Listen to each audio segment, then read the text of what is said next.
this is the time for question and answer. As representatives for the Iowa Utilities Commission, we will answer questions about the permit process and IUC proceedings. SCS Carbon representatives will take questions on the project itself. If you want to form a line behind the microphone here, we can begin taking questions.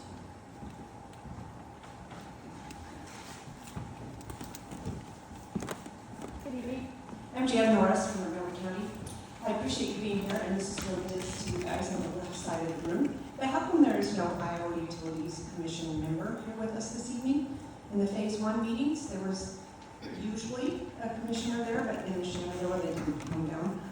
Just wondering, how come it's just staff and not members? The requirement is either the commission member or presiding officer. The commissioner sent us down here. Could you let them know we'd like them here?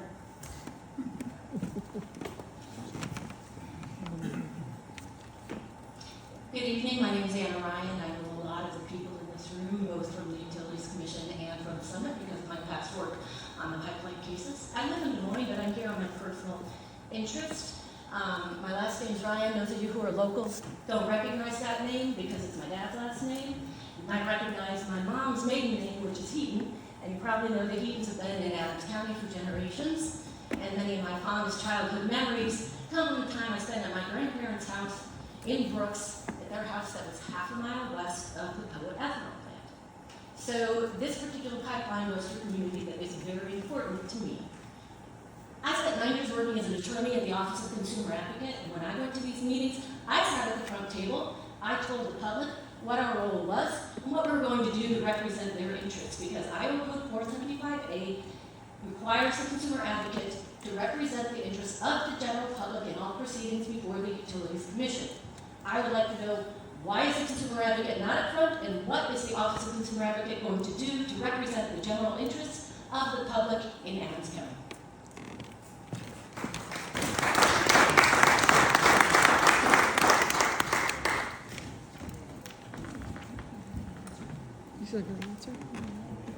I want to take issue with you, and I'll explain to you why. First of all, when you came in, I have no idea exactly what you're going to speak about. And you should have said, we have 4 speakers, this speaker will be discussing this and go down. And I sat there for quite a while wondering what's going to happen and when is it going to happen. And I'm not critical, but those are the things I think you should have done. Yes.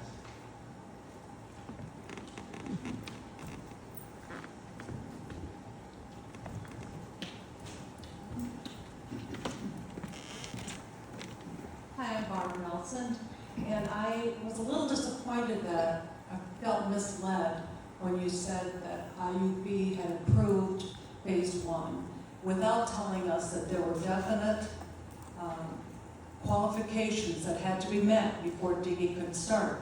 And one of those was approval by the states involved.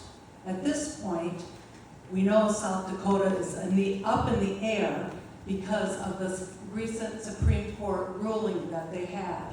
And I've had other reasons not to trust Summit in the past, and this is another reason. I don't feel like you're being open with us on the whole thing that could happen.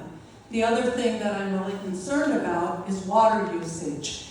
And I see these figures about how much money Summit is going to be giving us, and I'm wondering how much is our land going to be devalued, and how hard is it going to be to sell land with a hazardous pipeline across it. The other point is PHMSA has not yet come out with updated safety rules for a hazardous pipeline of carbon dioxide. And I'm wondering, you know what's in the works, you know what's supposed to be coming out shortly. Yet my question is, why are you pushing to get this all wrapped up before new PHMSA regulations, safety regulations are out there? Thank you.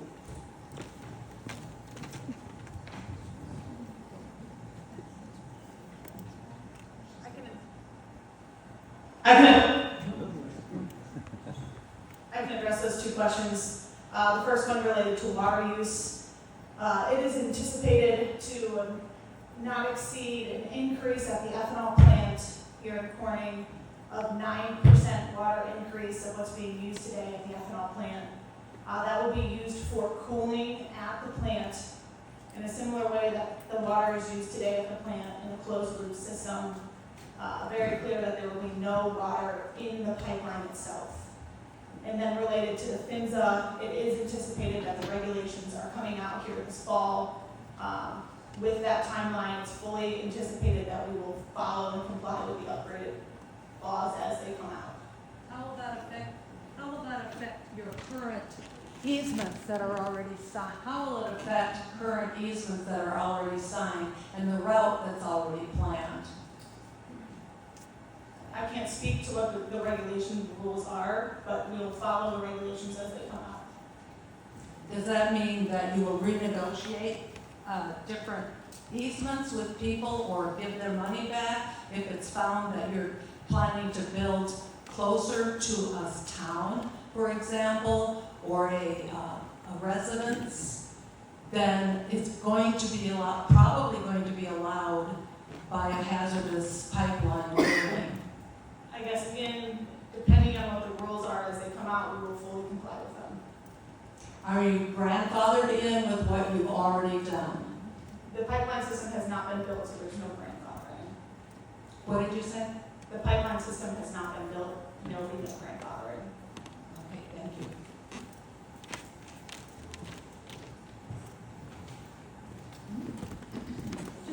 Just to clarify, are you going to follow the current PHMSA rule, or are you going to follow the new draft rule, or are you going to wait for the actual adoption of the new rules PHMSA proposes?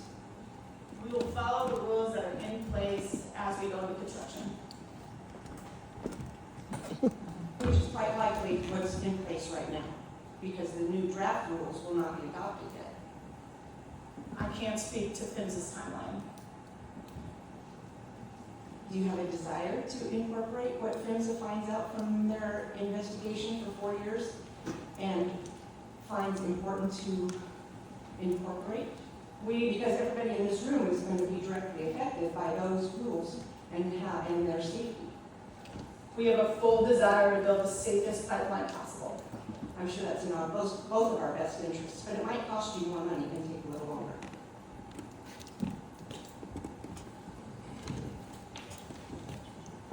My name is Kelly Chapman, and the question I've got is, once a pipeline goes through the land and it's constructed, is it constructed in such a way, and I don't know if, later on, if this is abandoned in 20 years, can Summit sell this to somebody else that would put more hazardous elements going through our land? The easement itself will read that it is one singular pipeline that can only carry CO2. And I'd note from the lUC perspective, if it's proposed to transport liquefied carbon dioxide, if somebody wanted to change that to something else, they'd have to come back to the commission and petition the commission to change that. So it would be more than likely that would be a condition or a permit that they'd have to come back and change. So they could change it. And I do apologize to the people in the balcony. If you do have a question, you want to come down. I'm sorry. But just to clarify, the easement language does say it can be assigned, transferred, sold, or mortgaged. I have no idea what the easement says.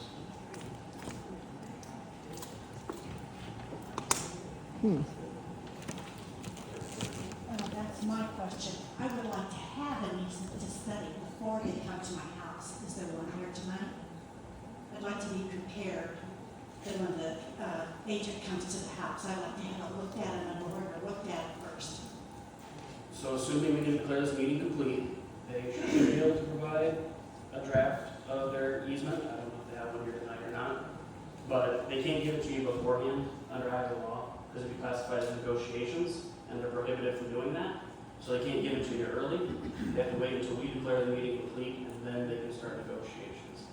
It's under Iowa Code 479.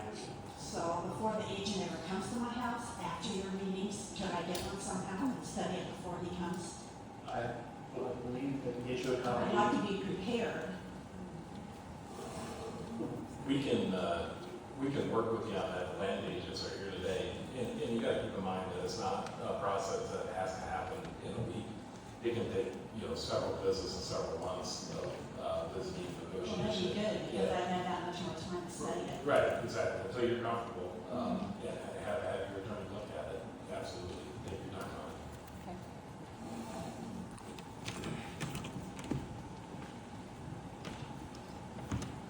it. Corey Shadman, I'm on the Blissville Fire Department, and will there be any formal training for fire and EMS personnel during construction, following, after the pipeline has started being used? Does it sound good? Yes, so PHMSA does require us, it's a regulation that we have to provide training to first responders annually, not to exceed 15 months. So we will start that process during the construction phase ahead of operations when we would have CO2.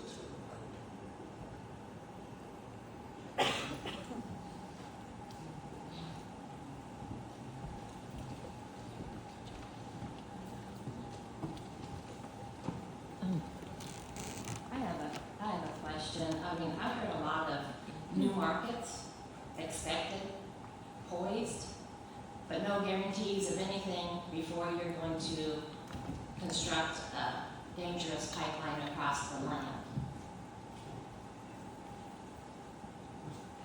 Are you the market salesperson? I heard a lot of that you expected, I don't know, like 6% increase, poised to do a new market for the CO2. I was studying the Green Valley Chemical Plant in Preston, Iowa. They have an off product called CO2 also. They dealt with the CO2 problem right there on site and created a new product to sell and market. To me, that seems a lot safer than taking it thousands of miles to a sequestration site. And I wondered why maybe we could look into dealing with the CO2 if it's such a factor in the environment now, right at the plants, and create maybe an industry that would benefit Adams County directly and benefit the whole community versus a few participants or a few people that you want to run a line on, and if they don't agree, you want to come in with eminent domain. And I didn't really understand the tax part. Are you going to pay taxes on that person's whole parcel when you take it by eminent domain? Or are you only going to pay taxes on the footage that you run the pipeline on? Or, could you explain that a little more? Are you going to take the taxes on for the whole parcel? Sure, a lot of questions, so let me back up to the very beginning. So, when we first started this project, the price of corn was around $6. Today it's around $3.80, which is below the cost of production. And that is roughly a $7 billion impact to the state of Iowa, right? So, the corning plant here, right, huge economic driver for this community, and both in the county but also regionally. And so it's our goal to keep that facility up and running, stronger, and increase capacity over time. And for that plant to be able to do that, in our opinion, and their opinion, they signed with us, is we have to lower their carbon intensity score for their product to stay competitive. And so the way I view it is with every other row of corn in this state going to ethanol facilities, we need to keep ethanol very competitive. So this creates the ability for that ethanol plant to do that.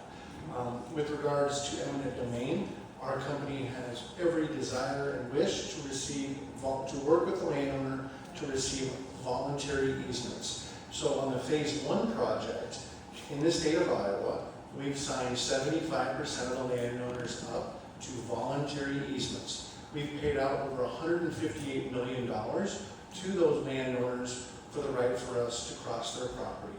I think it's about 1,200 Iowa landowners that we've signed, a little more than that. So, as the IDC noted tonight, this is the first opportunity that the company can even speak to impacted landowners. And so now this begins the process of sitting down at kitchen tables, coffee shops, and talking through it. We understand there's lots of questions, We have professionals on our team. We've had, so Kylie will come out, JD will come out, our land agents will come out, and we'll answer any of your questions. One of the things that happens very often is we might have a proposed route through your property, but you might say, hey, that doesn't work for me. Can you please go this way through our property instead? They look at it, they do the analysis, we survey it. So this isn't, I think, one of the previous question, it's not like we show up at the door and say, sign this today. It's a long process. I don't know, Todd, if you want to, or JD, you want to add anything to that? Thank you, sir. You told me a lot of numbers. I still want to know, are you going to pay the taxes on the full parcel or on the footage that the pipeline takes? So we pay the pipeline, we pay property tax on the entire pipeline route. Okay, so you don't pay it on a full parcel, just where that Well, it's where the pipeline goes? We don't pay, They're not paying your taxes, they're paying tax on their pipeline. One sec, let's not call her from the audience. You'll still owe you. Dan? so we will not pay property taxes on your property as we do not have ownership of the property. We'll be paying taxes on our asset, which is just the pipeline itself. Okay, so I will still be responsible for my property taxes? Yes. Okay, that was one question. You still fully own that. And part of the equation too for property tax is also, in this county, you have a capture facility, you have an online, so we also pay property tax on that capture facility. Okay, well, I also understand that I was at another informational meeting, and I can't remember if it was a Mr. Maker or gave information on how each farmer could lower the poet's CO2, carbon tax or carbon, oh, help me out, carbon CS. credit, your carbon CS. credit, yes, the score, by selling them corn that had been raised in a, That helps. yes, manner. So we, So the pipeline is not the only answer to lowering a poet's carbon, CI. yeah. So our project will lower the carbon intensity score of an ethanol plant by roughly 30 points. We welcome all the additional ways to lower it. Maybe solar, maybe wind, maybe on-farm practices. Those are usually single-digit changes. So when ethanol came out initially, the carbon intensity score was roughly 99. Through on-farm practices and efficiencies at the plant, the carbon intensity score was roughly 55 points, I believe. And so then we cut that by 30 points. And so to be eligible today for sustainable aviation fuel, you need to be under 50 points. And that's the new market that you referred to? Yes. That is not developed yet? Oh, no, it's developed. It's So, developed. as I mentioned, there's a sustainable aviation fuel plant in Georgia. There's one proposed in South Dakota. They want to be connected to our project. They're a proposed partner with us. If you, next time you go home, Google, United, Delta, all those airlines have all put forward targets for sustainable aviation fuel purchases. And as noted, the demand for SAF is substantially higher, the potential for that is substantially higher than a vehicle, a car vehicle. So you're a private company. I did realize South Dakota declared that you are not a common carrier, and therefore they will not allow the eminent domain. And so I would strongly disapprove of a private company coming in for public reasons that are not public. So what the Supreme Court did is they moved that case back to the district court for additional judicial process. Also, I would like to say that carbon capture could be maybe done directly on site with some other alternative other than this type of private company. Thank you. Thank you.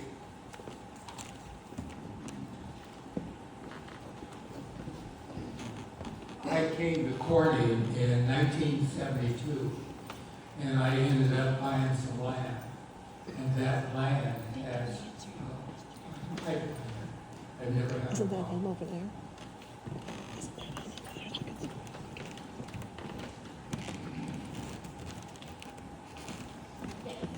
So I think this question is for Summit.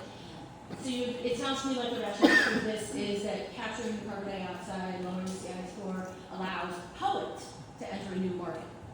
Is anyone from Poet here who can tell us what their plans are to do once the pipeline is built? Yes. Yeah, I'd be happy to.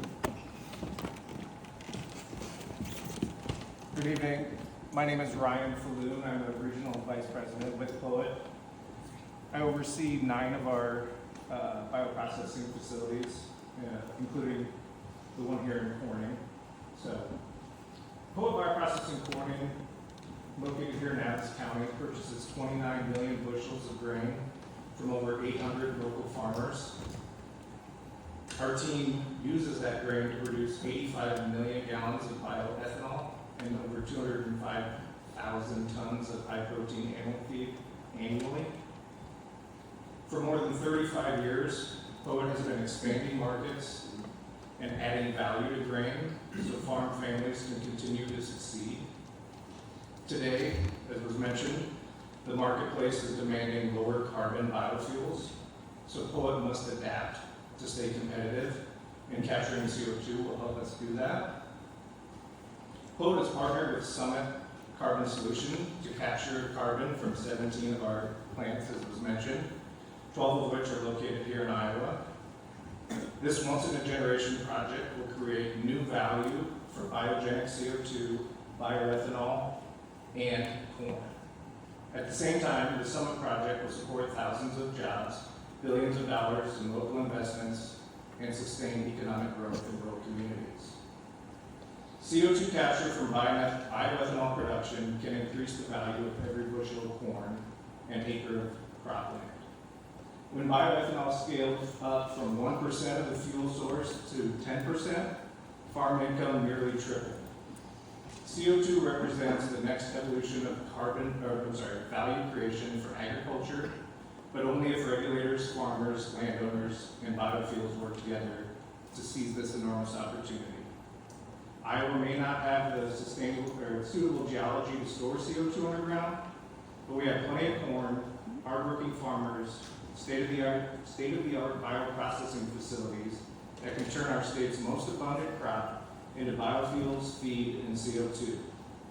Without the ability to transport carbon through pipelines, the state will face severe competitive disadvantages that could threaten the future viability of family farms and biofuel facilities.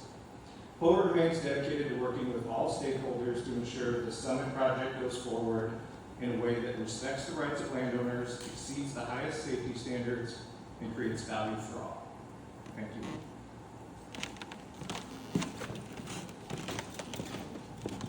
Sam Renshaw. Question, were Jimmy Powell still around? Jimmy Powell? He says COO. Okay. I've heard a few things thrown around. Made America when able. Local workers when they can.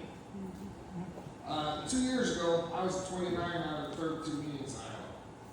Summit committed to using well-trained and Department of Labor registered apprenticeship programs, companies that use them, along with local workers. Is that still the case today? We can't hear. Yes. I don't know if you need Just get closer to the mic. Yeah, can you start again, please, sir? Yep. 2 years ago, I was at 29 out of 32 meetings in Iowa. Summit committed to using well-trained and companies that use Department of Labor registered apprenticeship programs and local workers. Is that still the case today? Yes, we still anticipate to use unions in the state of Iowa. Didn't say unions, I just asked local workers. Question. Summit has been stated that they are going to be running a company out of Texas, which we're bringing our own workers up here to do this project. A company called Pumco. The exact contractor hasn't been determined for the state of Iowa at this point. Okay, so it's stated in the meetings that Pumco will do pieces of the project. If it's Iowa, it's unknown. It would be their precision branch of Pumco, which is a Wisconsin-based union company. okay. It just seems like someone's changed their mind on that. Has someone committed to doing a benefit community agreement that will protect landowners, workers, communities like the other CO2 companies have here in the Midwest, with someone in the high 90s for their, getting their easements, land easements? There's been other companies here in the Midwest that have not had to do eminent domain and have entered into community benefit agreements that ensure the work's done safe and other stuff in the community. Are you guys doing that? So, I mean, we are constant, so Kylie, her team, the engineering team, they go out and meet with the county commissions, legislators, whoever, landowners mainly, they're always asking questions. So we're always looking at, first of all, we talk about property tax support, we're looking at safety grants. We've discussed, we meet with local first responders, that's what Dave's team does. So there's all kinds of community support programs in place. So I guess how can you guys assure us this project is going to be built safely and installed in a safe manner? Thank you.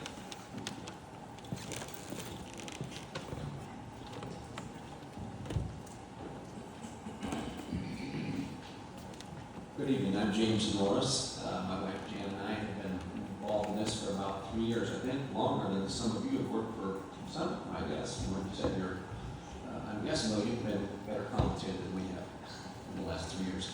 But a couple of things. One, in regards to some of your comments, PHMSA has recommended better guidelines for CO2 pipelines. Is that not correct? That is correct, both in geotechnical as well as public outreach as well as emergency response, and we are complying to all bulletins that have been posted by PHMSA today.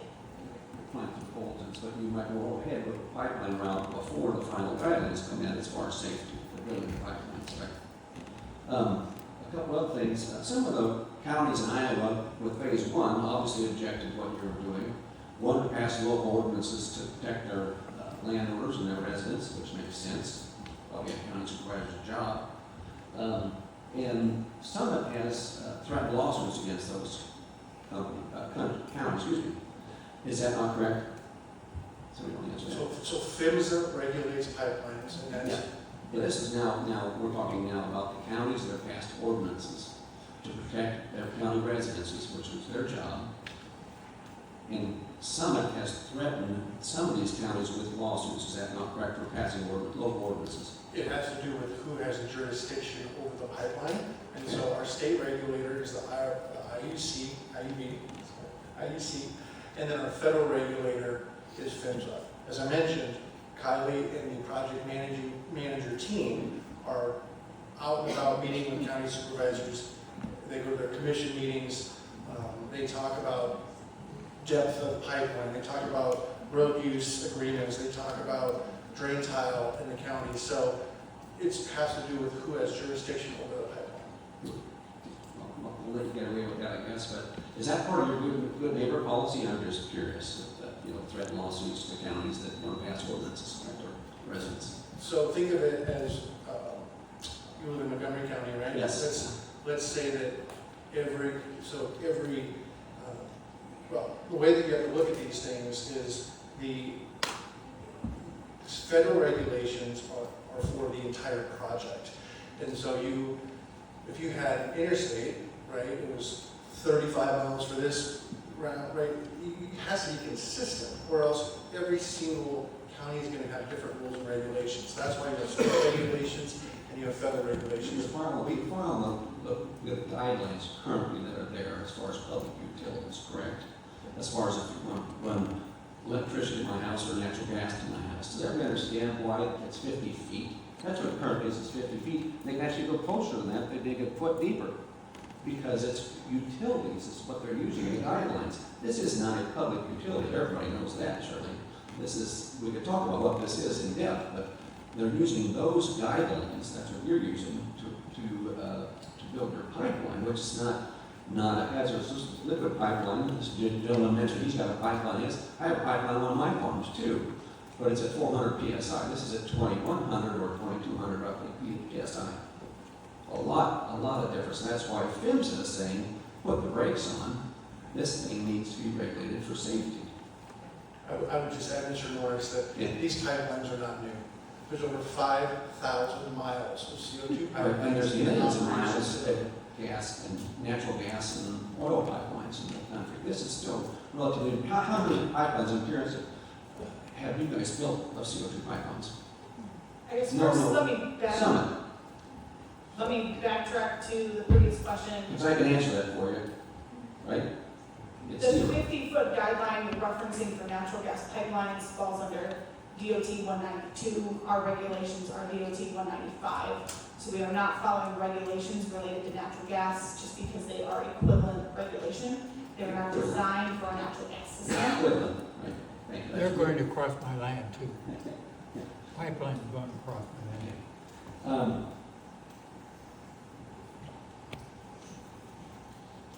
One real quick story, and you know, I am concerned against this pipeline for a number of reasons. I don't have time to go into it here. My wife and I have looked at this for 3 years now. But a story from a gentleman by the name of Ed Fishbaum, his neighbor, Jared Bosley, South Dakota farmer, June of last year, got a call from his family. He said the survey crew was at his house. Now I've listened to this story twice. 7 vehicles were there, 4 armed guards in their vehicles, a flatbed drill, and local law enforcement. Now the judge ordered that they could do this. They could come and survey his land. And remember that 90-foot drill, he watched them go around his farm and his soybean field, go through his cornfield. This man was literally brought to tears. Ed, his friend, was there with him, watching him cry. He said, "What are they doing to my farm?" I think it's important for you to know that they told him they'd be there just a couple hours. They're there from 8:30 to about 5:30. And the reason why this is important also is about 4 days before that, by the way, they had a restraining order. Jared could do nothing. And the reason they had a restraining order is because 4 days before that, some representatives had been at his house. And they had entered his house and entered his machine shop looking for him. The reason they know that's because his wife was home. She had heard them calling in the house. Now, they denied that under oath. And that's why Jared could do nothing when they're there on his land.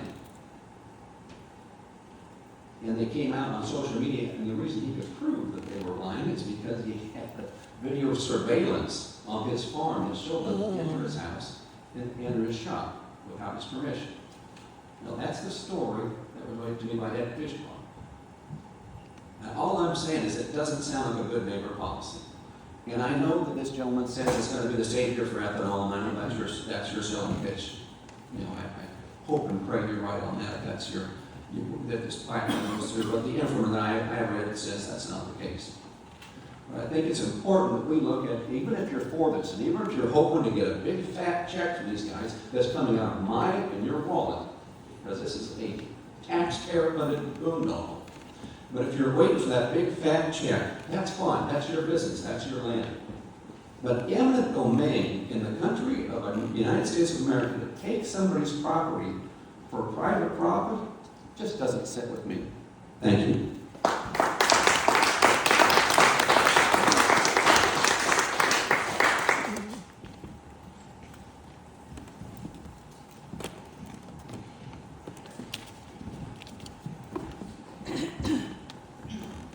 You say over and over again that landowners can ask for the route to be moved. I can ask that you write me a check for $1 million too, but it's not likely to happen. You say you want to be good neighbors. You say that landowners can talk to you all they want. If someone would invest time in watching testimony from the 8 weeks of the hearing last fall, you will see over and over and over again that is not the experience of those landowners. They have not been cooperated with, they have not been respected, there has been no transparency. My friend Marty Maher has asked multiple times, please, don't put the pipeline between my house, my rental house, and my new grain bin complex. And Summit says, too bad, we've already set the route. We're not negotiating with you. You can say that, and these people in this room are desperate to hear it, but that is not going to be the experience that they have.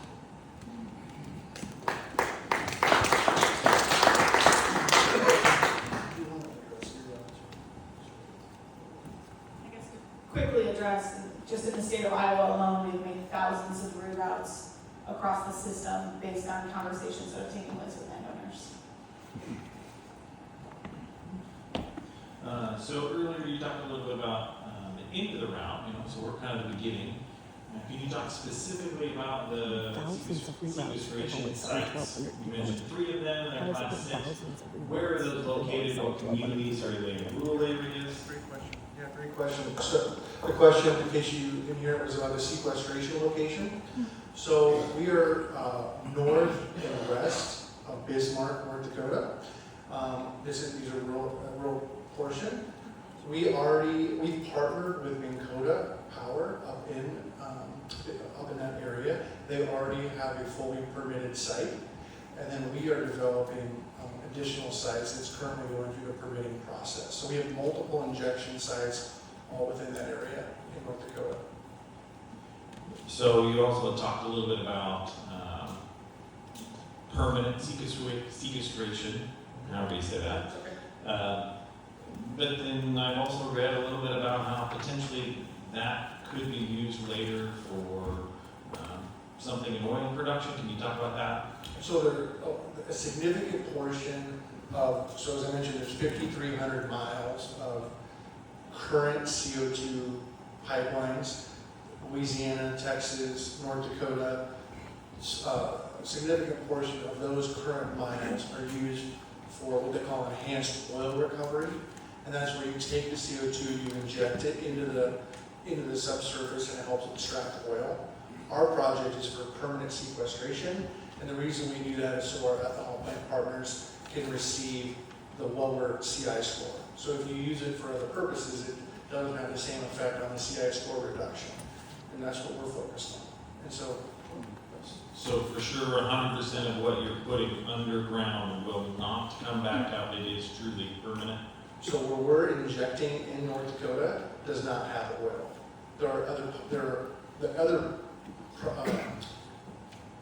The other areas of North Dakota, they have oil in their region. Where we're injecting does not. Okay, but ultimately, none of what's in your proposed 2,500 miles will be used later. It is all permanently underground. Everything we've talked about has always been permanent sequestration of the CO2. And then you kind of touched on it earlier, but can you go into further detail on 45Q versus what that really is and how that makes the project different than if you didn't have it? Sure. So this gentleman's asking about the federal tax credits associated with this project. So 45Q originated under President George W. Bush.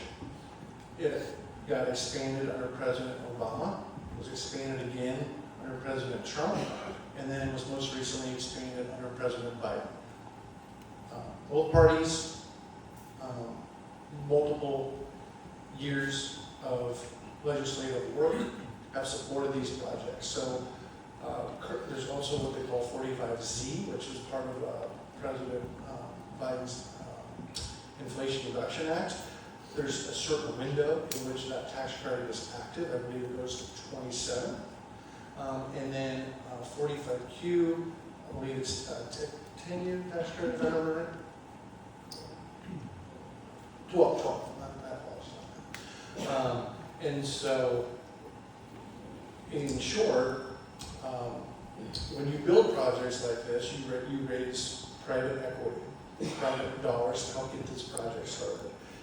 So we've raised roughly $1 billion in private capital to do this project.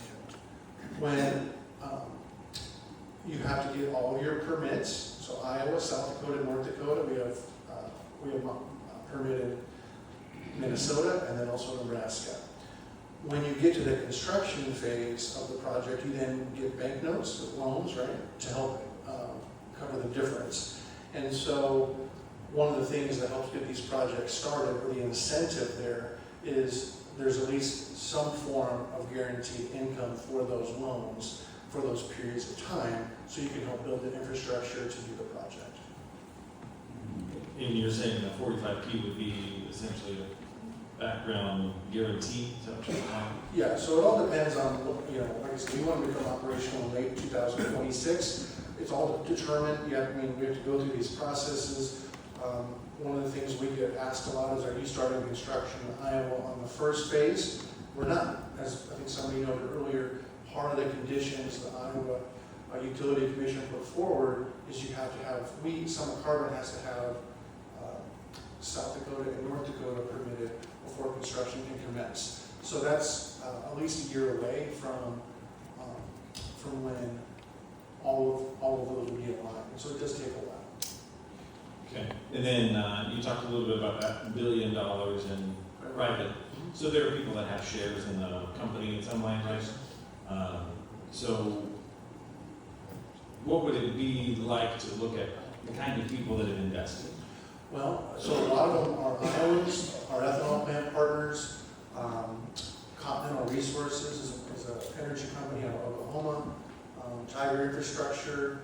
All those press releases announcing our partners are on our website. Okay. So are any of those foreign entities or any folks that are outside of the country? So there's definitely folks that like to talk about that. One of our, I think that 10% of the company is a group called SK. They're based out of South Korea.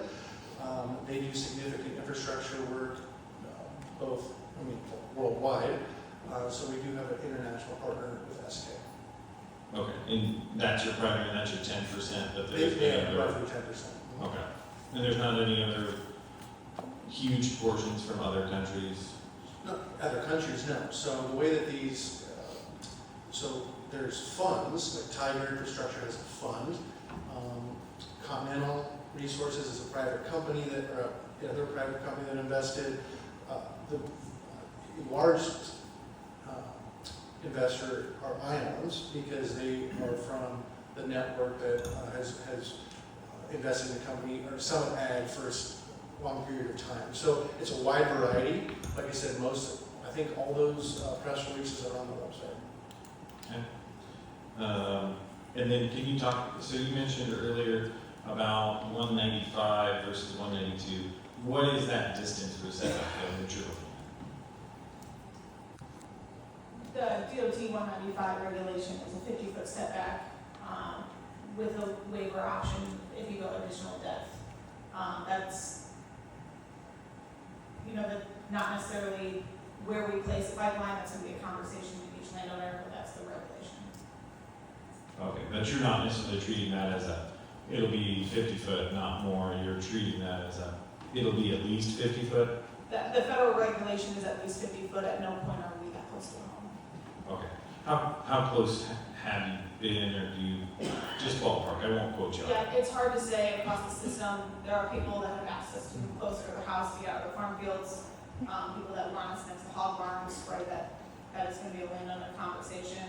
But we do work with the landowner to make them comfortable with the distance. Has there been an instance where you've had to talk to someone that maybe isn't directly signing an agreement with you, but is say an adjoining landowner or something like that? Has that been an issue in the past? We usually work directly with the landowner affected in their land, although since the pipeline shifts relatively often, we oftentimes do talk to neighbors depending on if we're going to shift the pipeline out of their property.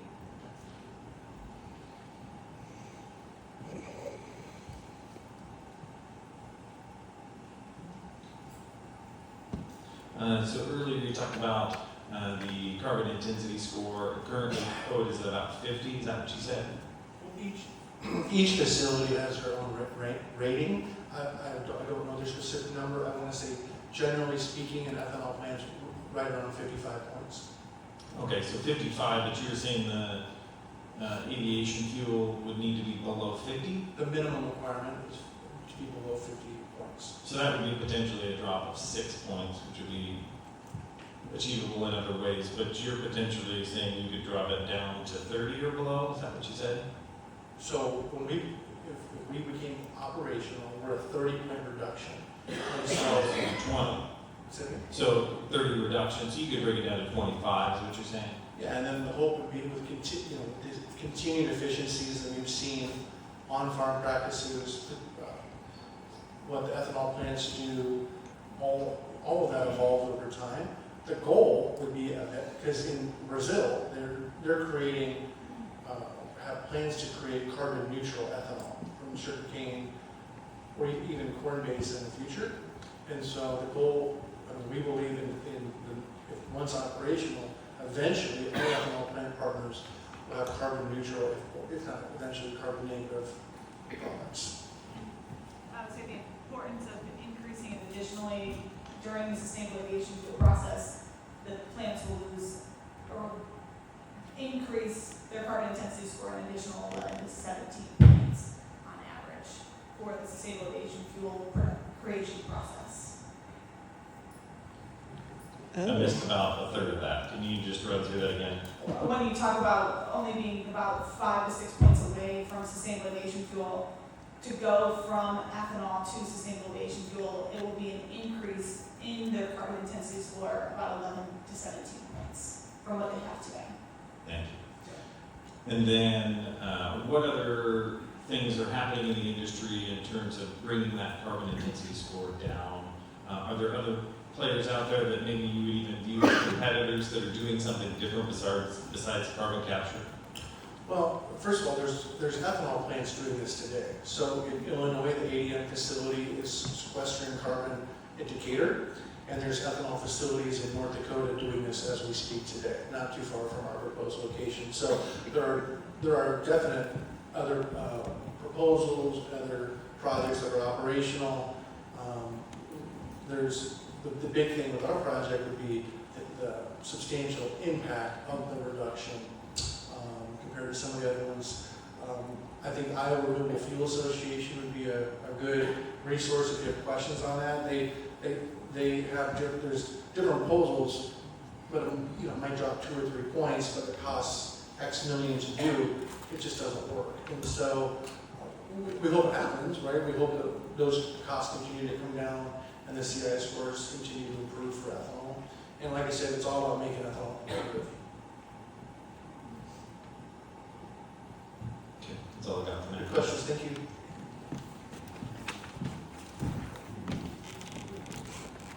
My first question is very simple.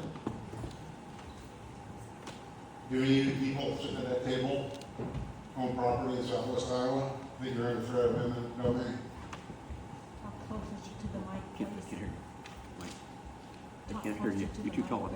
Do any of you people sitting at this table own land in southwest Iowa under threat of eminent domain for your project? I'm from Des Moines. Are you under threat under this project? All right. I feel like we have a gun pointed at our head. You're going to use lawyers and the government, and big money to come in and sweet talk us in the beginning. And if we refuse, then you're literally going to come to us with armed men, law enforcement, whether it be local, state, or federal, to force us to comply. How would you feel if that was happening in your neighborhood where you live? This right here is government overreach. People are going to get rich. You're not going to get rich. None of you are. But somebody else is in a faraway place. This right here, and this isn't a threat of violence, but this right here is why we have the Second Amendment, to protect all of our other rights. Because you all, for people that refuse, they're going to send law enforcement to make you comply. This good neighbor crap is BS. This is a threat. They give you a pamphlet filled with legal mumbo jumbo that you need a lawyer to read. I looked through it. Can you understand it? I can't. I have to go hire a lawyer. I don't have money for a lawyer, especially to compete with the lawyers that you're going to send these nice folks. That's all I have to say.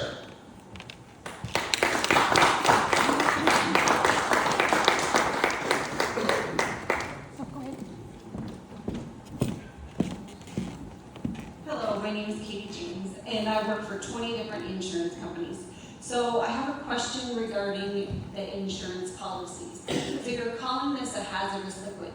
Did you know that there is a clause in the insurance policy that does not cover hazardous material? So these people will not be able to get insurance on their property? Are you aware of that? Yeah, that's not correct. So we, in our easement agreements, we indemnify the landowner. There are pipelines all over the state of Iowa, and there are pipelines all across the country. And there's CO2 pipelines, as I mentioned, 5,000 miles of it in operation today, and everyone's able to get insurance. And additionally, in our easement agreements, as I mentioned, we indemnify the landowner, so we take the risk, not the landowner. So, insurance companies are leaving the state of Iowa. You're aware of that, correct? Okay, so they're leaving because of claims, storms, and now they're not covering properties that have wind turbines on them either. Some carriers are not. So what happens if these insurance companies say, we're not going to cover the property if there's a CO2 pipeline on them? So again, we indemnify the landowner. If there's, I think, 40,000 miles of pipelines in Iowa alone that all have the ability to get insurance today. Okay. Some people need to do their own research with their insurance companies, what you're saying. Yeah, I would ask it. So, and I think, back to the previous gentleman's comments too. So, the unfortunate, it's the law, so you have to follow. But unfortunately, the first opportunity we have to meet with landowners is tonight, right? We're not able to come out and visit with folks about these things. So unfortunately, a lot of these questions can't start to be answered until this evening. But that's a great question. We get it almost at all our meetings. There's folks that like to talk about how they can't get insurance as a scare tactic. But again, it is in our easement agreements, as is drain tile repair for the life of the project, as is the depth of the project. All those things, I would encourage folks that this isn't happening tomorrow. There's a process in place to sit down, talk with our folks. If you want to hire an individual to review your easement agreements, there's 1,200 Iowans that have signed easement agreements with. Talk to them. Say, how was the process? What did you do? What do you recommend doing? So I don't agree with some of the comments here tonight about there's a process in place. It's worked to do thousands of miles of projects in this state. If someone is adamantly against the project, we work to move the pipeline off their ground if we can. So I think it was mentioned, Kylie mentioned earlier, we have what they call a notice corridor, right? So we have the pipeline as we have proposed it, and then usually it's the property on the other side and the other side. So if and in this particular case, it might even be larger. One of the things we try to expand that notice corridor. So what happens is a land agent will contact you if you begin talking about the easement process. If that person is adamantly against the project, we look at what options there are to move it to potentially the neighbor's ground or vice versa. So I just want to reiterate, this isn't a yes or no decision tonight. This is a long process. It took roughly two and a half years to get the phase 1 permit, I believe, if I remember right. So this is the first meeting of the phase 2 meetings, and it's going to take a while. And I would, I think most important in this meeting is over, talk to Kylie, talk to JD, talk to Dave, talk to these folks that have been doing this. We wouldn't be at 75% landowner sign up if we were not treating people the correct way. It's a long process. Some of these folks, so weird, and I want to make it very clear, we continue to negotiate with the remaining 25%. Our goal is to receive 100% voluntary easements. So we've had some of the folks that have worked in this project have negotiated easements, on the courthouse steps. It's just, it's case by case, it's landowner by landowner. We do try to do, the top line things, drain tile, indemnity. We try to make that for everybody, so that way that's not something you would have to worry about. But anything you guys want to add? I would just add, when it comes to insurance, first I would urge you to look at page 478 of that IUB's order to our phase 1, which discusses our insurance requirements. Then on the second hand, the landowner does not insure our pipeline. We insure our pipeline as the owner of that pipeline. Well, I get that, but the landowner still owns the land and still pays the taxes, so they still have to insure the land. For liability. And that's what they have happens. umbrella policies too, so it all ties together. No, we totally get that, but it's not new, it happens all the time. I know, but it's just something people need to think about. I'm just stating, there's lots of, insurance is I've been in the insurance world for 25 years.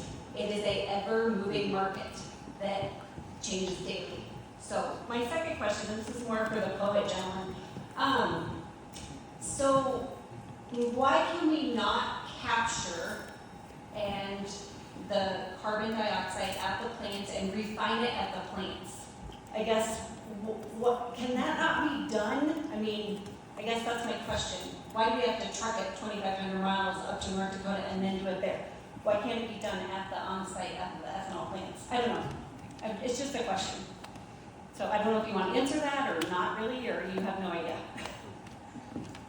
Well, as I mentioned, I'll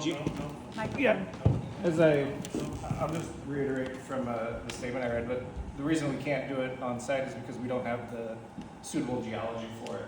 The geology to sequester CO2 is located up in North Dakota. No, why can't you build it on the site? Can't you refine it on the site?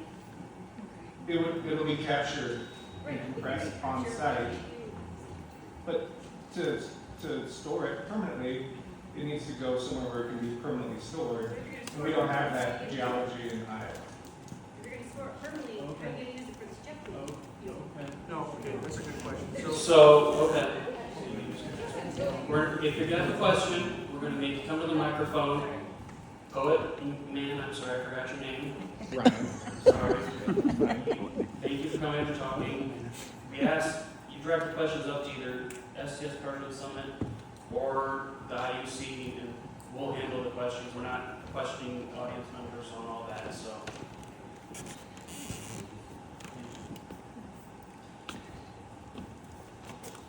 I've got a couple of comments. First, and it's to the IUB board. This is not a public utility. This is private company. This is a private aid. And it really disappoints me that we're thinking about eminent domain. It's so wrong. But can you tell me what the total cost of this project is supposed to be? $9 billion.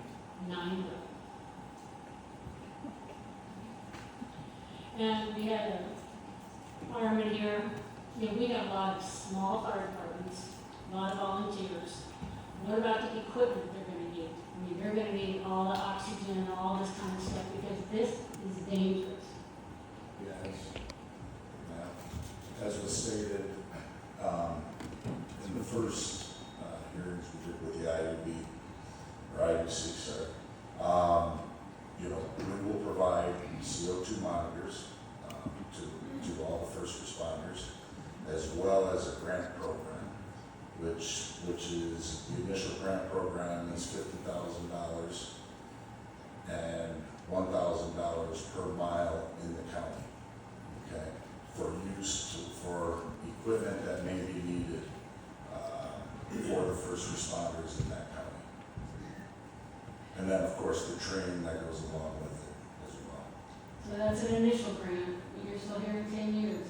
And when the equipment gets outdated, it's got to be replaced. Is there more grant money? Typically in projects that I've worked on, there is an additional grant at some point in time. There isn't today. There's just one initial because we haven't started yet. Can you explain to me why if I own land and I don't want an easement, how it works that you can come on my land and do all this surveying and everything else? How does that happen? Survey office in Iowa? Yeah, how can, I don't want to jump on in, I don't want the pipeline to get, I hear stories. Somebody's come on with the law enforcement to do their thing. How can that be? How is that allowed? So the vast majority of surveys are voluntary. We get, 80-ish% of surveys are voluntary. Surveys are simply fact-finding, we're trying to get information.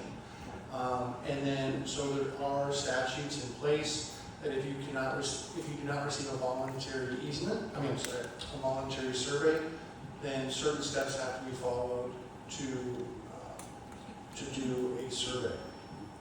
And that's in Iowa code, so we're just following the rules and regulations that are in Iowa code. Is that in this stuff you gave us? Yes, ma'am. That is Iowa Code Section 479.15. So I've got to let you on one way or the other, it appears. Okay, I want to talk about the plume studies. This stuff is dangerous if there's going to be a leak. Why aren't the plume studies made public?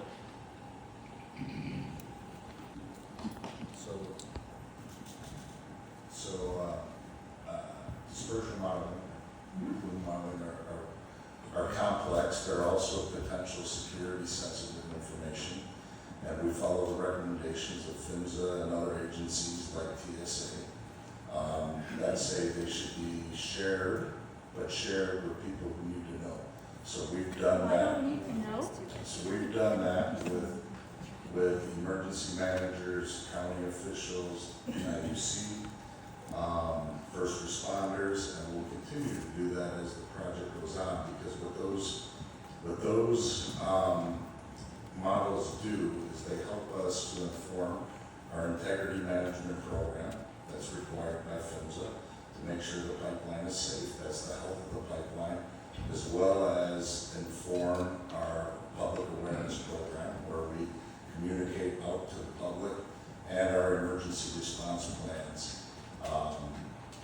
that we put in place in the unlikely event there was a pipeline incident. So the firefighters are going to have access to that? So the emergency response plans, and we call them IRTs, initial response tactical plans, we'll look at mile by mile along the pipeline system. Those are developed with the first responders, and they're used to, if we do have to respond to an incident, they'll tell you, where roads need to be cordoned off, if there's a house or a residence or 10 houses or residents in the area, and what we need to do if there is a release. Is it shelter in place? Is it move people out? Whatever it may be. And those are developed with first responders. You want to talk about the valve spacing, how that works? So valve spacing depends on, so generally it's 20 miles for valve spacing. Unless you're in what's called a high consequence area, highly populated, environmentally sensitive areas, then it gets moved closer in, sometimes as much to 7.5 miles, okay, which would reduce what would come out of the pipe if there was an event, and lessen the likelihood of a large impact to that area. You can't shut those off quickly, is my understanding. Kylie, you want can't to talk just about? shut them off, is my understanding, because of the pressure. No, the system shuts a valve relatively quickly. You're right, we can't slam it down for fear or concern of causing hammer, but because it's a compressible liquid in the system, you can close it significantly faster than a non-compressible.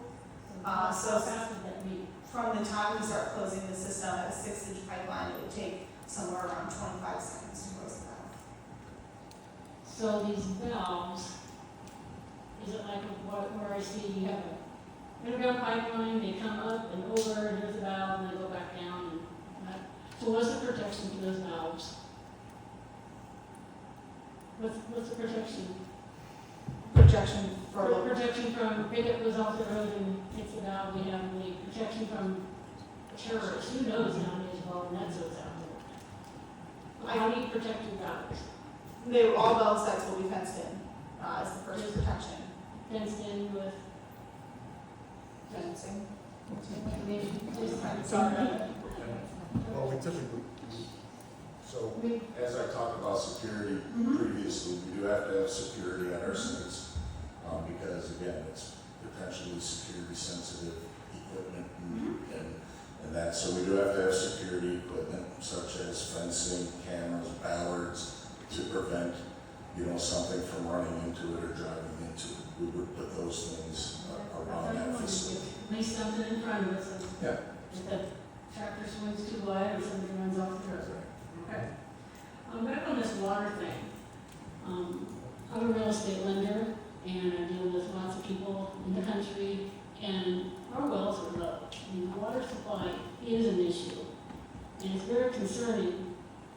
This project is going to take so much more water from here, from Shenandoah. Shenandoah has been in water emergency on and off for the last couple of years, so just a comment that's very concerning. Thank you.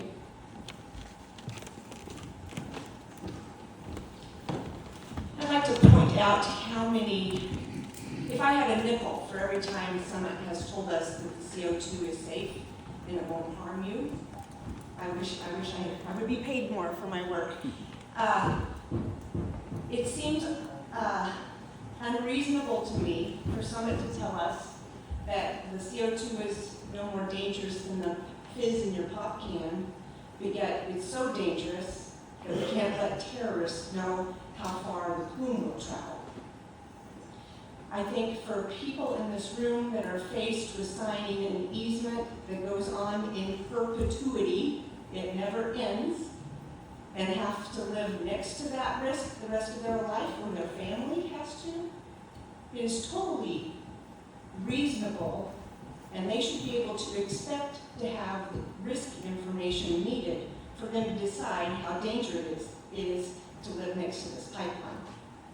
848 parcels on the phase 1 route, which is 1/3 of the route, has said, no, I will not sign an easement. That is reasonable.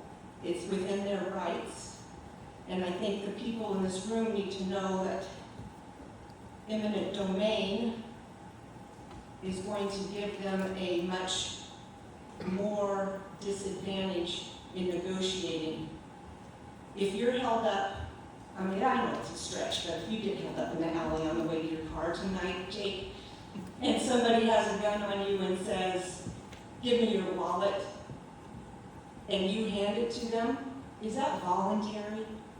I know, Mrs. Norris, I know we don't cross your property, but for the folks where we do cross, if you have, when you meet with your landowners, with your land agent that's assigned to you, if you have any safety-related questions, we're happy to bring Dave or any of our folks that do safety-related questions out to visit with you anytime. So, some of the folks that have come up tonight, we're not actually crossing, so they wouldn't have the knowledge of what goes on at the kitchen table with our land agents.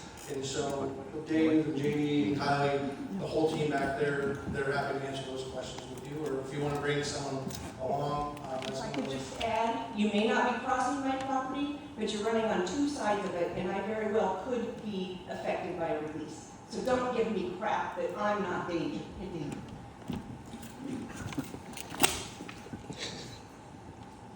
Hello. Okay, so you said you're going to put the pipe 4 feet deep. That doesn't sound very deep to me, and I was wondering, farm equipment is getting heavier and heavier every year. How does that affect the pipeline if, say, I rolled my combine over it, and how much weight can I put on this pipeline? Yeah, so federal regulation is 3 foot, so we'll be a foot deeper. The reason is because most drain tile in the state of Iowa is placed at 3 foot. Plans to go a foot deeper. First, I want to know if you're concerned about the 4 foot depth. That's something you should talk to the land agent about. We can talk about additional depth on specific properties. But we actually recently did a test with farm equipment in our actual pipeline. Posted that video, I believe it's on our website, so you can take a look at it. But we do load over pipeline studies across the system, and at 4 foot there is not a risk of weight on the system based on the strength of our pipe. With that concern. So there's no weight limit if I drove over what you previously done? No, all standard farming equipment, loaded and unloaded, can traverse across the pipe.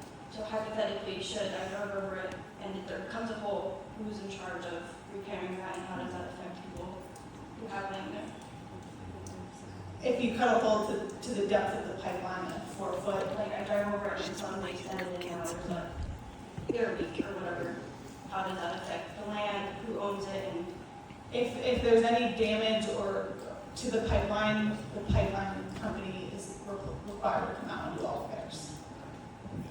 But just, if it helps you, keep in mind too that, we have tile all over Iowa that's at 3 foot deep, and a lot of that tile is old, 100-year-old clay tile or plastic tile, and we drive farm equipment across it, every year for the last 100 years, and it's still in service today. So if you think of that, maybe that helps you visualize what happens with that slow very likely. Yeah, I would just add, as part of the regulations that we have to follow in the integrity management, we do aerial surveys and other types of surveys for depth of cover to make sure that the depth is maintained where we put it. And if we see that it's, now it's say 3 feet instead of the 4 feet, then we come out there and we fix that. Process. And the process tonight is the first time we're allowed to speak to landowners. And so we have professionals that do this for a living to visit with folks. And what my point is that they can come and visit with anybody that they'd like to have visit with them during the negotiation process. So back to the fire and EMS personnel. You said that there's a grant process for the equipment. Who do you contact for this grant process? Do you contact our emergency management for the county, or do you contact the department individually? How does that work? It all goes through the emergency managers. Okay, so in that case, if it was a fault of our emergency management coordinator that he doesn't contact us about this, how does our department how are we able to get the funding for the equipment that we need?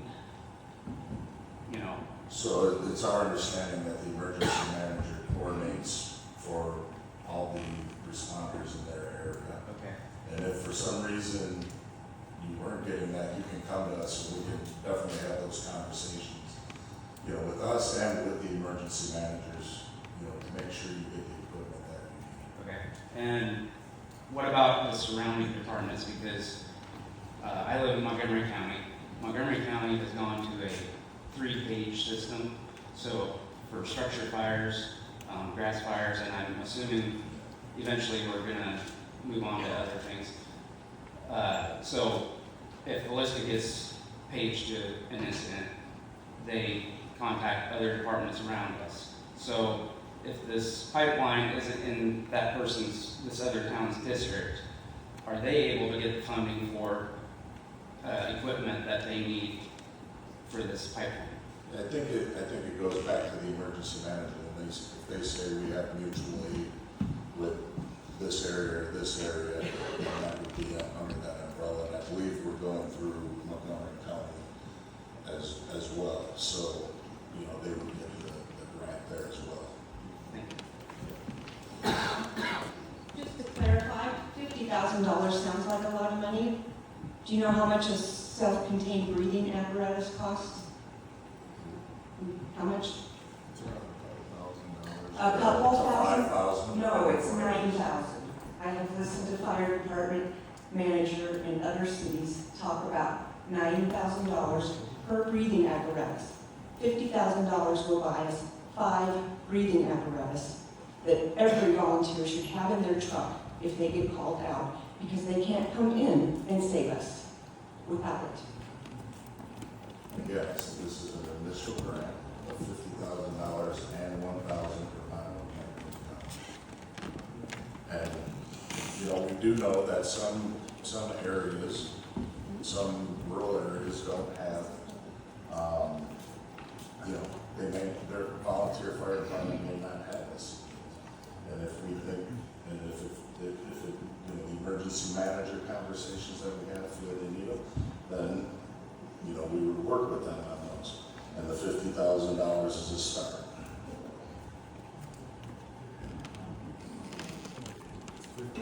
question was, is it 50 per county or department? It's $50,000 per county plus $1,000 per mile of pipeline in that county. So if you had 10 miles of pipeline, that would be an additional $10,000. I actually have a recommendation for the commission, so you can take a break. Sit down on your lap. I want to start by pointing out that the commission's duty under 479BA of B1 of Iowa Code is to protect landowners and tenants. And with that in mind, I want to state that I have some concerns about the accuracy of the information that has been given at this meeting. For example, earlier we heard that the DOT has a regulation that establishes a 50-foot setback. That's inaccurate.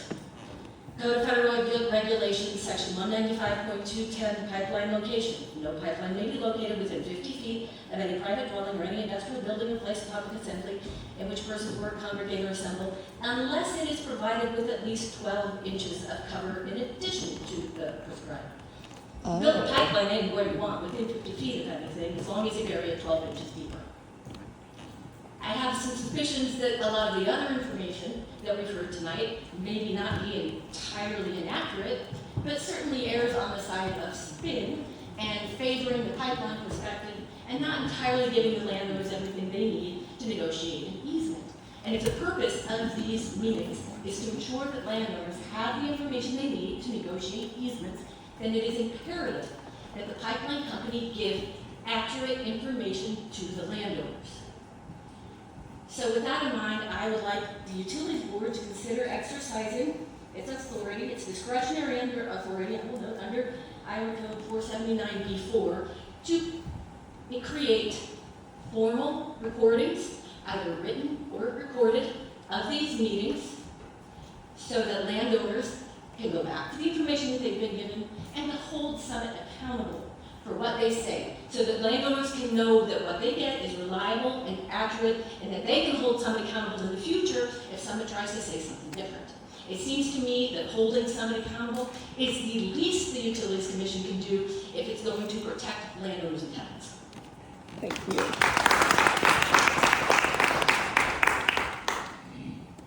Just a couple quick questions, and I wanted to address why we are in this fight, just so you know, since it was brought up earlier.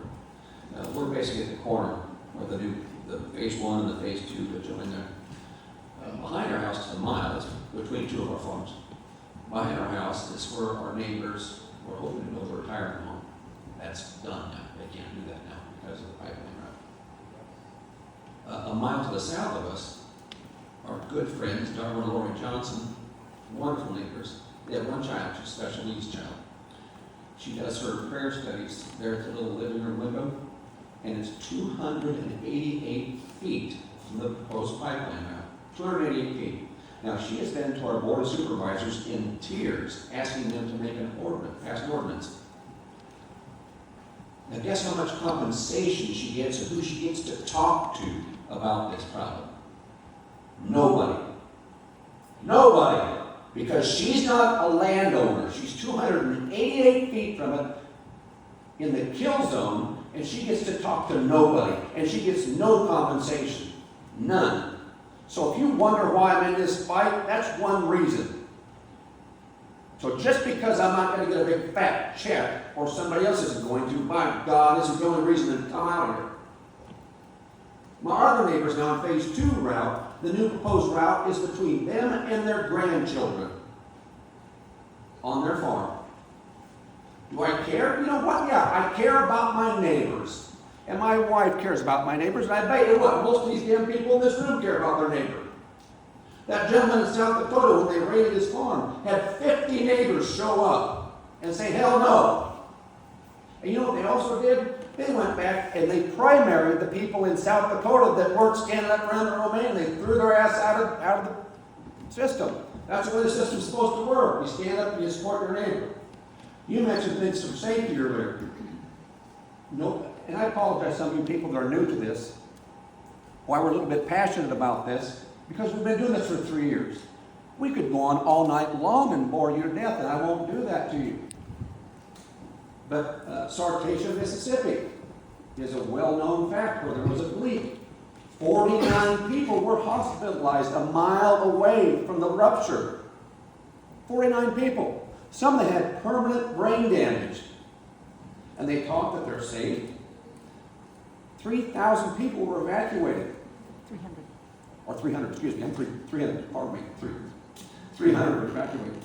49 people ended up in the hospital. And like I said, some of them with permanent brain damage. So, are we concerned with 280 feet from my neighbor's house? I am.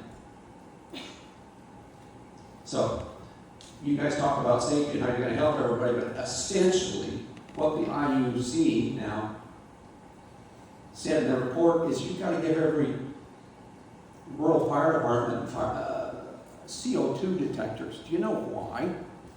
So they can know what the kill zone perimeter is. They don't go in there and save you. They can't. They won't have the tools to do it. They'll set up a perimeter until it's safe to enter when they can breathe and when their cars will run, because they won't otherwise. That's why they got to give everybody a CO2 detector, so the first responders don't die trying to save you. So safety is a big deal also. Thank you. For tomorrow in Montgomery County, you keep telling us to go back later and talk to the safety people. Well, then the rest of the people aren't going to hear what I'm asking them.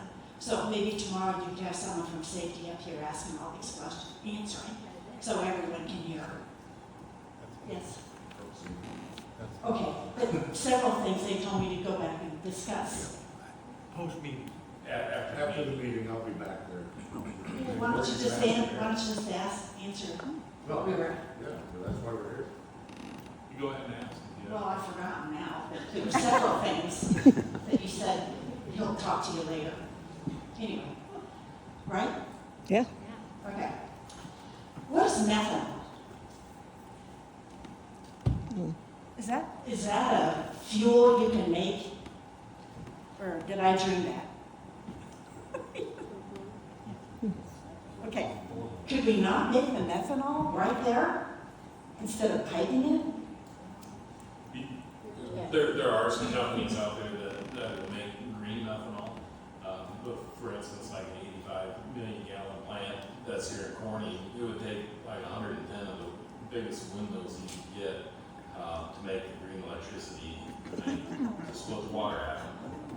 Again, you're going to use a lot more water, and apparently is a concern today. That's very concerning. So you've got to pump a bunch of water, split the atom with green electric energy, which would be 110 big windmills that would have to be added around the planet. And then you could combine that potentially and make green methanol.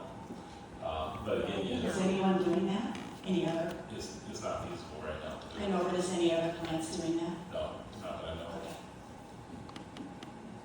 of. Okay. You know, propane is added to rotten egg smell or whatever it is to let us know there's a leak. I understand that there's nothing you're going to add to this to make a smell if there's a leak, correct?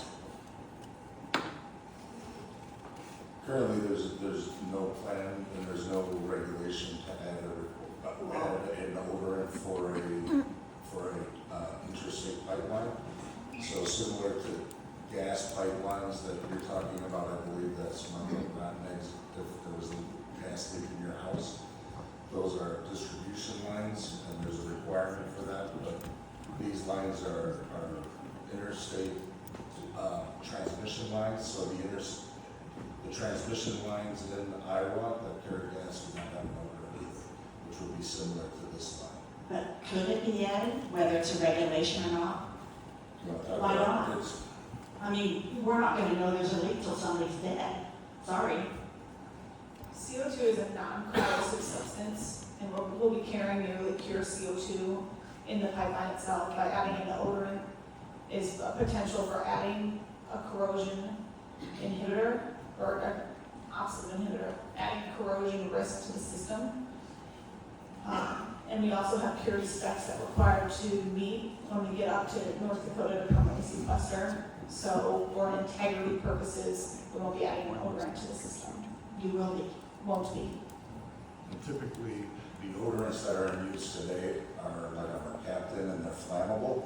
CO2 is non-flammable, and so we'd be adding a flammable component into it as well. Maybe you should be discovering or making something that isn't flammable.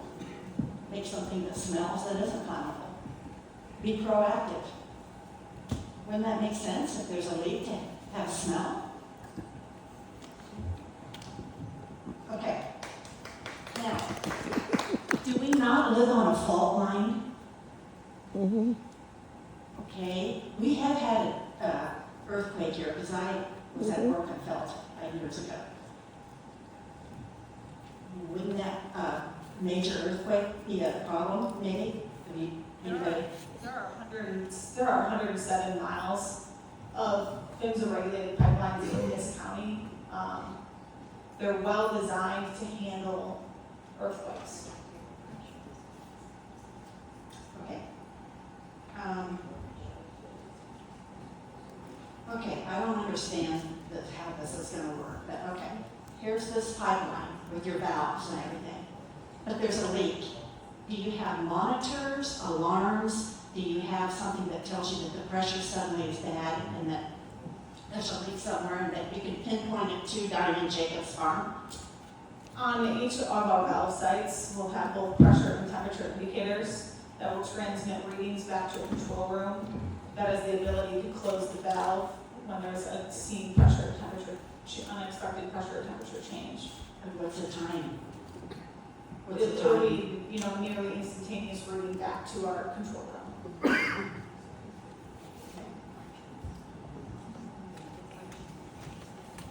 Okay, I had a problem with Made in America is encouraged but not enforced.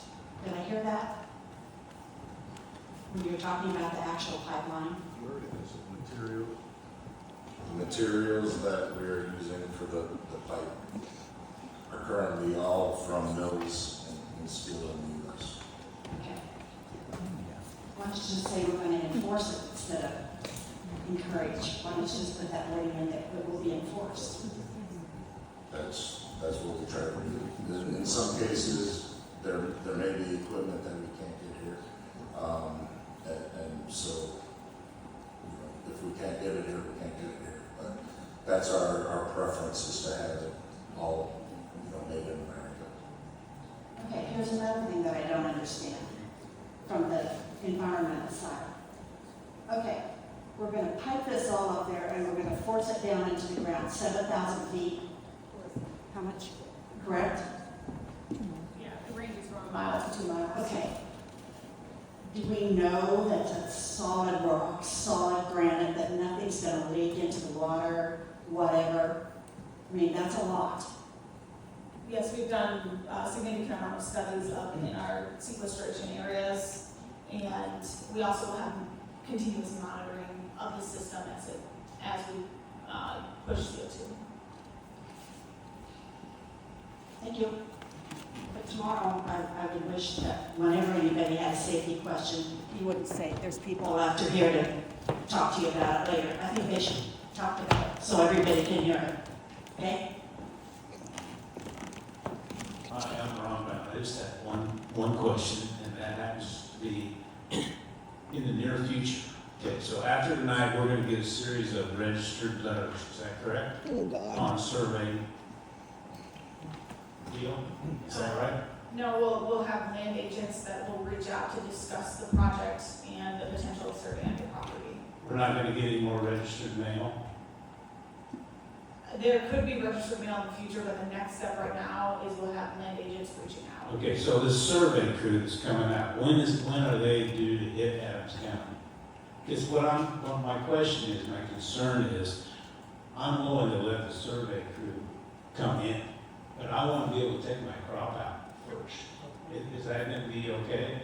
Or are they just going to drive over the top of it? No, so none of that's imminent right now, and so we always try to work with the rate owner on the timing. Obviously, so we're responsible. Let's say we did have to come in and do something that damages your crops, we would have to pay for that, right? And so our goal is always to work with the landowner to do it the right way. But where's the timing? You can also request that when we come in and do the surveys that we use foot traffic only if there's crops in the field, or even if there's not crops in the field. So that's a conversation you should have with the land agent, as well as waiting until after season.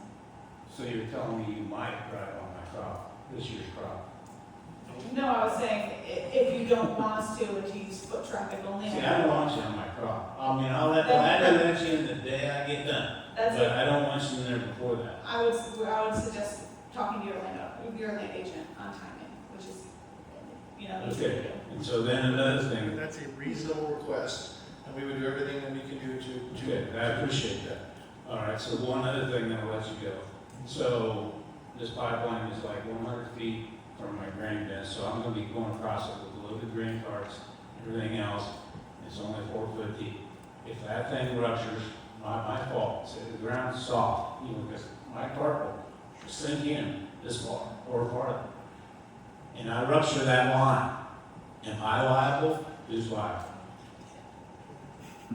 No, all standard farming practices are covered under our indemnification. We do, if you're gonna dig around the pipeline, we ask that you call 811. But if you're performing standard farming practices, which it sounds like that's what you would be doing, that is completely falls under our But it's gonna be indemnification. crossed multiple times with the heavy equipment. What I would recommend is when you meet with your land agent, take them out and show them what's going on, and then have a project engineer come out and take a look at it with you on your farm while you're standing there. And even if it's during this harvest, here in another month or two, we're gonna be harvesting. Have them come out and watch your activities, and then make sure that everybody understands what's going on, and we'll make provisions for it. Okay, good enough. Thank you.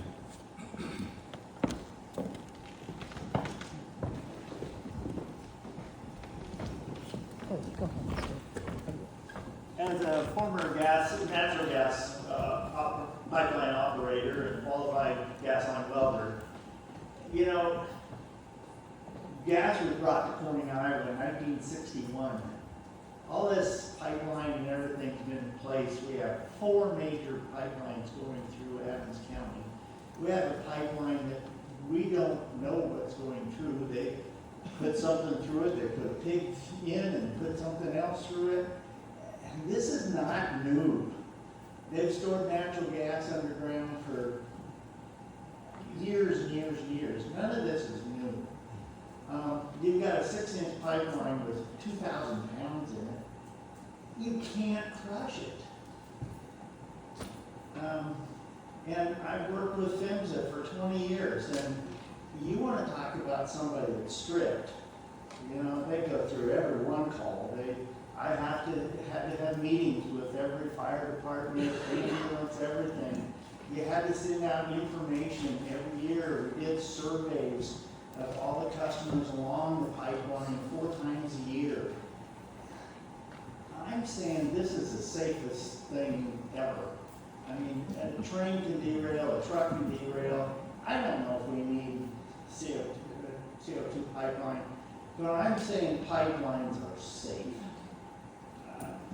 I've never had an accident, and no cross-country natural gas pipeline has mercaptan. It's not required. It's until distribution. It's for the homeowners. And I just want to say that pipelines are safe.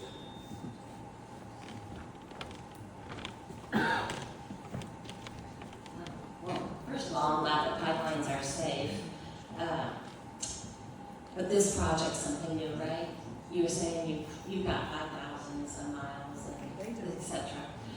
If it's really safe and you work really hard with the communities, why did Woodbury County join the 7 other Iowa counties appealing your Summit Carbon Solutions pipeline permit to district court? Apparently, even though people wanted to have home rule and protect the citizens and listen to their concerns and perhaps place the pipeline further away, it interfered with your project, apparently. So 7 counties in Iowa have joined the lawsuit. Just wanted to bring that to light. Also, I have a letter here from a licensed real estate agent that has done an appraisal of a property that before the pipeline and after the pipeline. It is significantly devalued. I know when my husband and I might like to retire or we can't manage our farm anymore, and yes, it might not be on my land, but you might change the route. It might involve my corridor. We're going full value of our land when we sell it. Also, I would like to address the identify. You identify the landowner that agrees to have you on their land, and you take care of the insurance problem then, if it malfunctions, if your livestock dies, if your hired man is asphyxiated. What does it do? How do you compensate me for that house and the barn and all the buildings on there?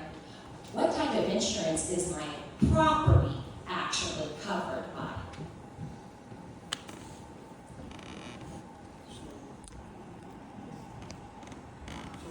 I'm a little confused by the question. It's very safe. You provide insurance. I'd like to know what type of insurance then the rest of my farm is entitled to, because the pipeline might be on my farm, it might be on my neighbor's farm, but it devalues my land. So I would just add, so part of the first phase application and through that permitting process, the Iowa Utility Commission put forward in part of the order regulations on how much insurance and bonding the company need to have. And so that covers when the pipeline's damaged, right? So it doesn't cover compensation for the fallout. You'll pay the neighbor landowner if their livestock dies. You'll pay me. You'll pay me for death. You'll pay me if my equipment is by standard rates. Constantly you're saying standard rates. It's a big variance. I mean, we farm with 1950s equipment. We have no weight. But the people that rent our farm with major big equipment and grain carts and etc.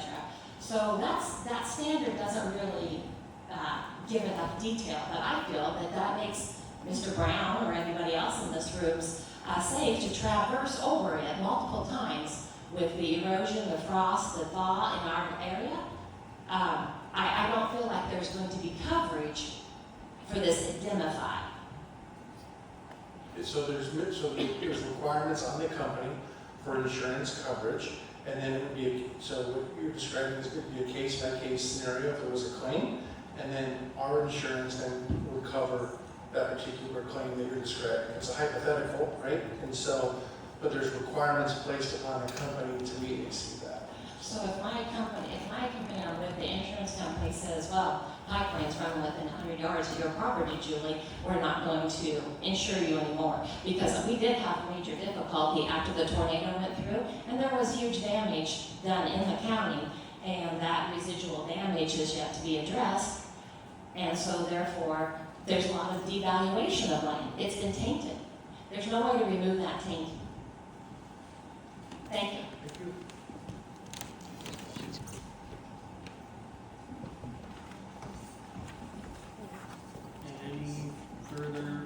Any further questions? Yes, ma'am.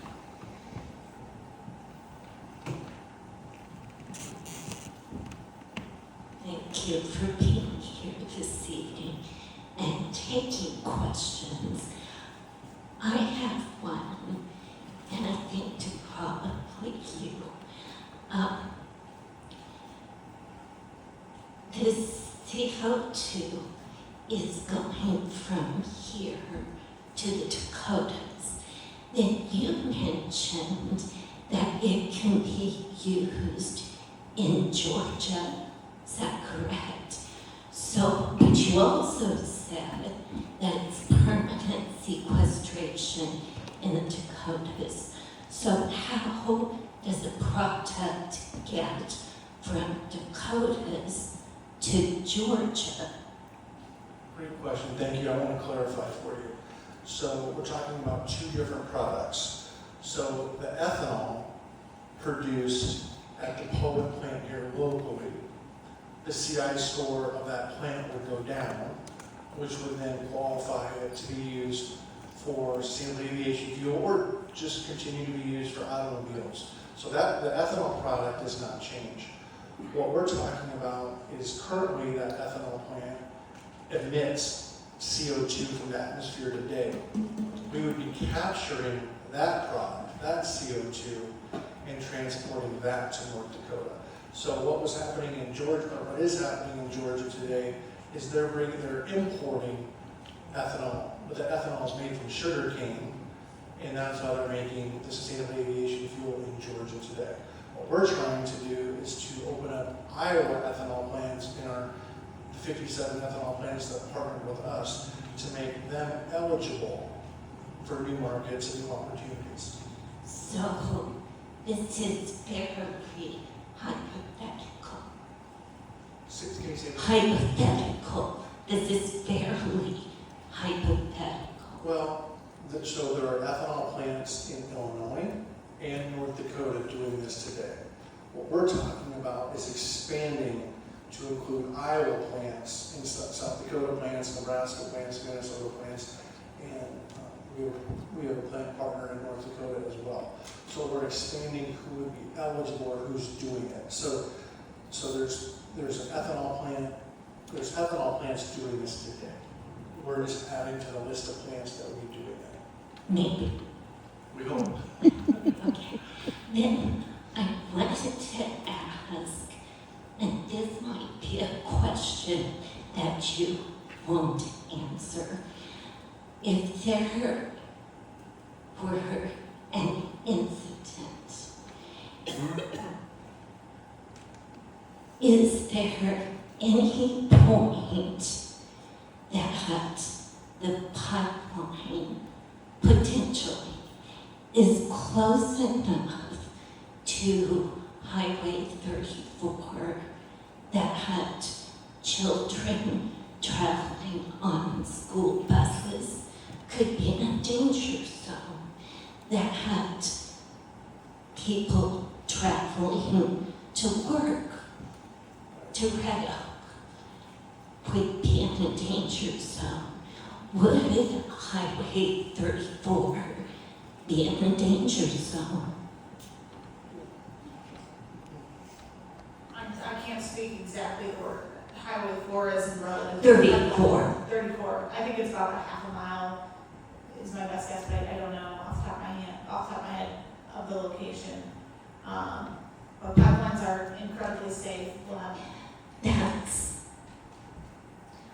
I'm just asking, would Highway 34 be potentially in a danger zone?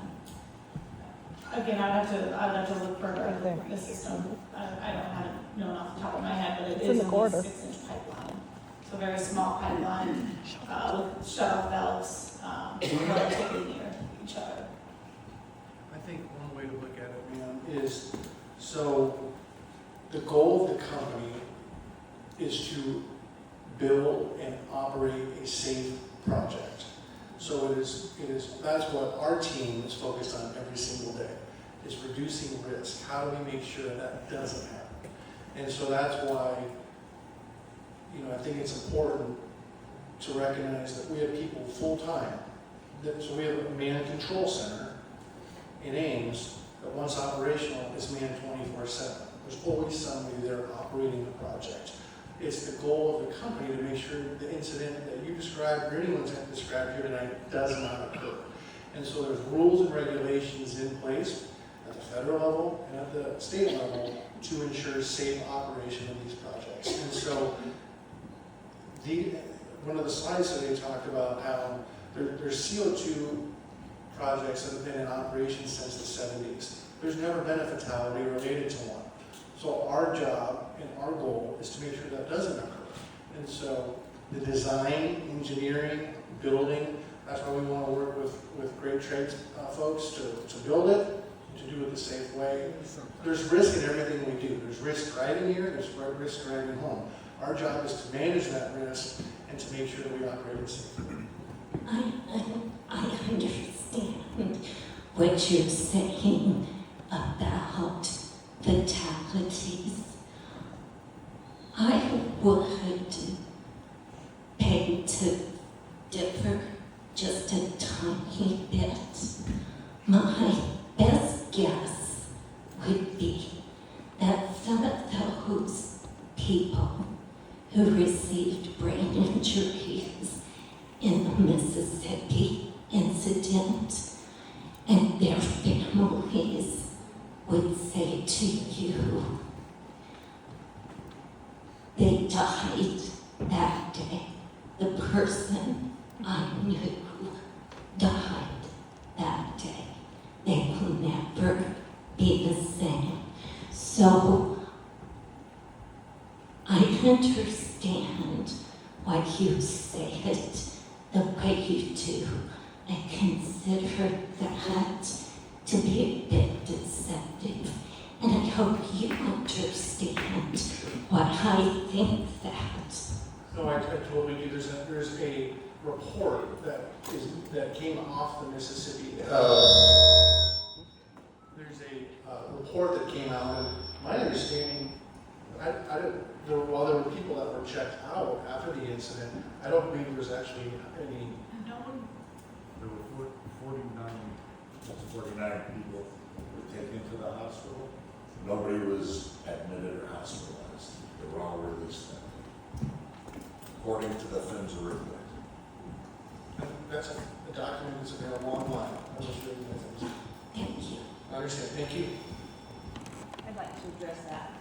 The PHMSA report said there's only 49 people that were taken to the hospital and none were hospitalized because in Vicksburg, Mississippi, they didn't know what the hell was wrong with the people. They didn't know what had infected them, and they certainly didn't know how to treat them.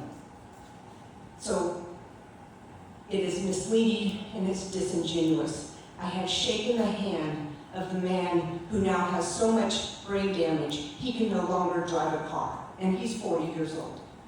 I've seen a video of a man who, or maybe a woman, has to be on an oxygen tent, the oxygen tank the rest of her life because her lungs have been burned so badly.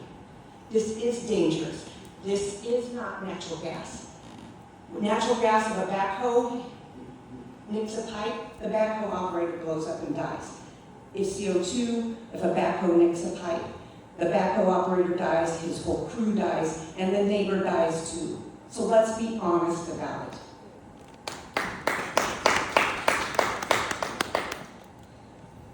Any other questions? All right, hearing none, I'll have my colleague conclude the meeting.